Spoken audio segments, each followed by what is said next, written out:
नमस्कार दोस्तों, अंजना भक्ति चैनल में आपका स्वागत है। आज का विषय है लक्ष्मण मेघनाद का युद्ध। राम लक्ष्मण को नागपाश में बांधना। एक ही दिन में अपने भाई कुंभकर्ण और इतने सारे पुत्रों के मृत्यु के बाद रावण शोक सागर में डूब जाता है।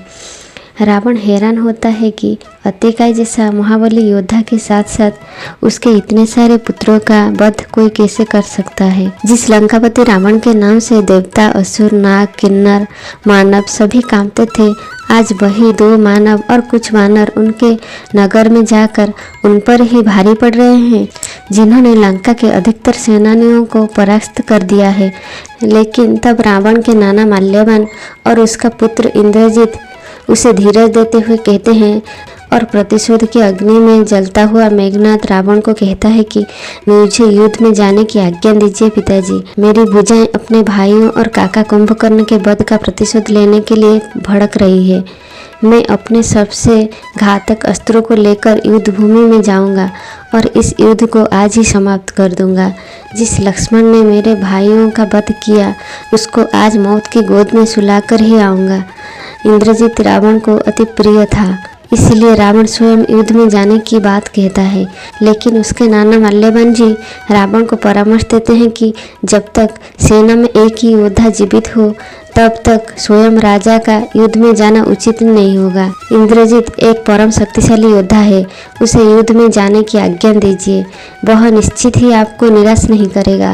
रावण अपने नाना माल्यवान जी का परामर्श मान लेता है और अपनी विशाल सेना के साथ अपने पुत्र इंद्रजित को युद्ध में जाने की आज्ञा देता है। कि बची हुई सेना लेकर इंद्रजित युद्ध भूमि में जाता है और आते ही अपने धनुष की प्रत्यंचा की डंकार बजाता है। उसके धनुष की प्रत्यंचा की डंकार से आसमान में बिजली कड़कने लगती है। इंद्रजित लक्ष्मण को ललकारने लगता है और कहता है कि मेरे भाई अतिकाय का वध करने वाला लक्ष्मण कहाँ है। आज मैं अपने सभी भाइयों की मृत्यु का प्रतिशोध लेकर रहूँगा।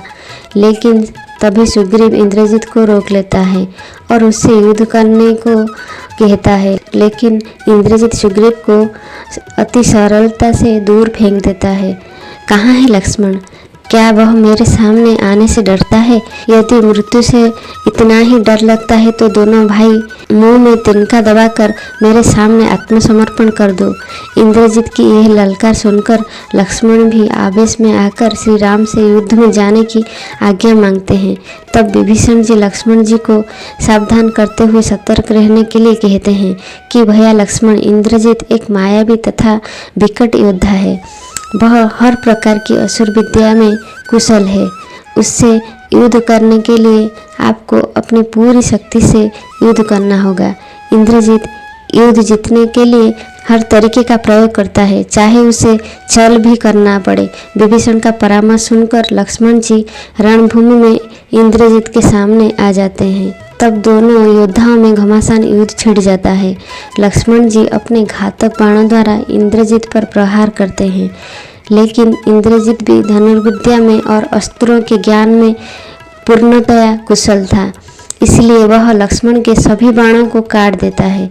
लक्ष्मण और इंद्रजित दोनों में परस्पर युद्ध चलता रहता है।